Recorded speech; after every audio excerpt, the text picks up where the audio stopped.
خلي بالك بقى، احنا في عندنا كده في العقلية ان مانجر يعني مدير، صح. فمدير ده يعني ليفل مانجيريال. صح. فهل هو اصلا بيبدأ امم بروجكت مانجر ولا في يعني تلاتوبية معينة لحد ما يوصل بروجكت ده مانجر؟ سؤال عظيم برضو. دي برضو واحده من الحاجات اللي عامله لبس عند ناس كتير قوي. خلاص، البروجكت مانجر هي، بص، انت مدير مشروع.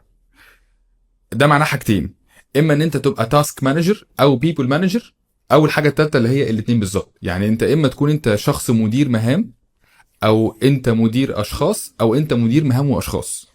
يعني انا طبعا زي ما قلت انه يعني الشغلانه دي يعني حصلها ستريتشنج طبعا كبير قوي. امم. فهي طبعا بتتسم ان هي فيها الثلاثه. انت ممكن تبقى بروجكت مانجر اصغر واحد في الشركه، اقل واحد فنيا. خلاص. وده مش عشان انت حلو ووحش، ده عشان هي طبيعه الشغل كده. يعني انا مثلا في شركات صغيره اشتغلت فيها، انا كان يعني انا كنت بيبل مانجر اكتر مني مثلا تاسك مانجر. تقدر مثلا تقول 70 30. انا امم. 70% بيبل مانجر، انا شخص، انا مدير ناس. و30% مثلا انا بعمل تاسكات. حلو. لما رحت دل، انا تاسك مانجر. انا كل اللي بيشتغلوا معايا هم بيرز، مفيش يعني انا مدير البروجكت مش مدير حد. لما تترقى خلاص، ساعتها هيبقى معاك ناس. بس انت في الاصل طبعا، في حد يتخيل يقول لك ايه يا عم ده، لا انا احب ابقى بروجكت مانجر وادير ناس. انت لو حد مبتدئ ونفسك تدير ناس وبتاع، خد بالك انت عامل زي اللي هو ايه، انا نفسي احط ايدي في الزيت ما اتلسعش. لا لا لا، مش بالسهوله دي خالص. يعني اداره المشاريع هي اسمها فانسي وجميل وحلو، واسمها شيك، انا فاهم بروجكت مانجر، امم. اعنف مما تتخيل. ففي جزء من الشغلانه انك تبقى تاسك مانجر. يعني ايه تاسك مانجر ويعني ايه بيبول ما دي مانجر؟ ما دي, ما دي حاله هشرحها دلوقتي. اه. التاسك مانجر هو، طيب احنا عندنا بس التاسك مانجر البيبل مانجر الاثنين. امم. خلاص، التاسك مانجر هو واحد دلوقتي جاله بريف عن الشغل، زي مثلا احدى الحاجات اللي انا قبل كده عملتها قبل كده.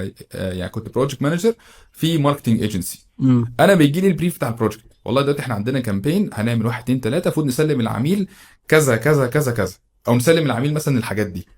فانا يجي لي بريف مثلا بتاع البروجكت، اقراه افهم ان احنا هنا مثلا عندنا 3 4 فيديوهات، عندنا كام ديزاين، عندنا كام مش عارف يعني بلوج هيشتغل، عندنا ادي البريك داون بتاع المشروع، او احنا كده كسرنا المشروع كده لتاسكات. طب هاخد الكلام ده هعمل فيه ايه بقى؟ هبدا اوزعه للناس اللي هتشتغل. انا ما بعرفش اكتب سكريبتات، ما بعرفش امنتج فيديوهات، ما بعرفش اصور، ما بعرفش ديزاين، بس بعرف اجيب الناس دي واعرف اديهم الشغل وهم ينفذوه. امم. فايه اللي بيحصل هنا؟ انت بتوزع الشغل، انت تاسك مانجر، انت بتوزع الحاجه للناس المتخصصين هم يعملوها. تيجي اخر يوم بقى تعمل ايه بقى؟ تلم بقى الكنافه اللي انت عملتها دي. خلاص، هات لي بقى الحاجات دي، هات لي الحاجات دي، هات لي الحاجات دي، هات لي الحاجات دي. خلاص. وفي واحد تاني ده بقى تاسك مانجر خلاص. حلو. هو جاله البروجكت، ماشي، يبدا يشوف هو المفروض يتحرك مع مين، يعمل ايه بالظبط. مثلا هيكلم الكلاينت، هيعمل كيك اوف كول مثلا ولا حاجه. خلاص، فاهم يعني، ياكد مع العميل ان هو فاهم عشان يبدا يحرك التيم اللي وراه. ده تاسك مانجر. البيبل مانجر هو راجل بيدير. يعني تخيل كده بقى الراجل الفهم اللي كلمتك عنه بقى التاسك مانجر ده. تخيل مثلا احنا عندنا منه 5 6 دلوقتي. 5 6، لا محتاجين بقى احنا نولي حد عليهم، هو بقى اللي يتاكد ان هو بيجيب الناس او البي امز الصح، اللي يعرفوا يوزعوا تاسكات. يجيب المديرين يعني او الشباب اللي معاه الفرقه بتاعته مثلا من الاخر، اللي يعرف يتحرك معاهم ويقول لهم اه انت كده خلصت فعلا في الميعاد بتاعك، انت كده كسرت مشروع صح وحركته صح، انت مش عارف هنا عندك ايه مثلا محتاج يتظبط. فهو بيدير البي امز دول. لانه في امم. الغالب مدير المشروع ممكن يبقى تحته كذا بروجكت مانجر باختلاف مسميات طبعا، مثلا بروجكت كوردينيتور مش عارف، او بروجكت مش عارف يعني سبيشاليست، او جونيور بروجكت مانجر. بس في الغالب في تحته كده مديرين مشاريع في الغالب يعني. فده البيبول مانجر. الكومبو بقى بتاع الاثنين ده بقى فاهم، شويه يتحرك كده وشويه يتحرك كده.